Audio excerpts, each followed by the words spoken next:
اعوذ باللہ من الشیطان الرجیم۔ سورۃ الطٰہٰ مکیہ، آیت نمبر 87۔ آج کے سبق میں ہم نے جو غنہ کے بارے میں پڑھا ہے اس کے اوپر دوبارہ سے دیکھیں گے کہ اس کو کس طرح لمبا کر کے پڑھا جاتا ہے۔ نون مشدد اور میم مشدد پر غنہ کیا جاتا ہے۔ بسم اللہ الرحمن الرحیم۔ قالوا ما اخلفنا موعدك بملكنا ولكننا حملنا أوزارا من زينة القوم فقذفناها فكذلك ألقى السامري فأخرج لهم عجلا جسدا له خوار فقالوا هذا إلهكم وإله موسى فنسج بھی پڑھ سکتے، فنسج پڑھیں گے۔ افلا يرون الا يرجع إليهم قولا ولا يملك لهم ضرا ولا نفعا وَلَقَدْ قَالَ لَهُمْ هَارُونُ مِنْ قَبْلُ يَا قَوْمِ إِنَّمَا فُتِنْتُمْ، یہاں پر بھی گنہ کیا جا رہا ہے۔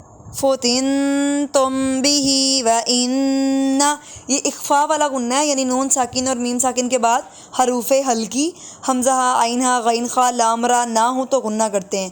رَبَّكُمُ الرَّحْمَنُ فَاتَّبِعُونِي وَأَطِيعُوا أَمْرِي قالوا لن نبرح عليه عاكفين حتى يرجع إلينا موسى قال يا هارون ما منعك إذ رأيتهم ضلوا ألا تتبعن أفعصيت أمري قال يا ابن غنہ یہاں پر یب کلکلہ یبن لا تأخذ بلحیتی ولا برأسی انی خشیت ان تقول فرقت بین بنی اسرائیل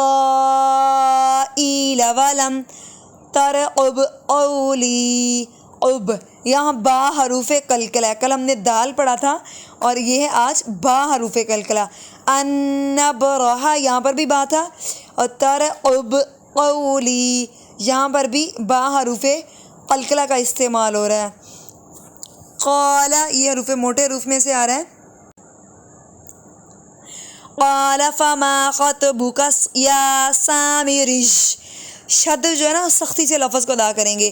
قال بصرت بما لم، بصرت بما، اس کو بالکل لمبا کرنا، بما لم يبصروا به فقبضت قبضة من أثر الرسول فنبذتها وكذلك سولت، واو پہ شد ہے، لی نفسی۔ قال فاذهب فإن لك فی الحیات ان تقول لا مساس وإن لك موعدا لن تخلفه وانظر إلى إلهك الذي ظلت عليه عاكفا لنحرقنه ثم لننسفنه في اليم نصفا، یہاں پر آخری لائن میں سارا غنہ ہے۔ لنحرقنه ثم لننسفن، اسی طرح آخر تک۔ جزاکم اللہ خیرا کثیرا۔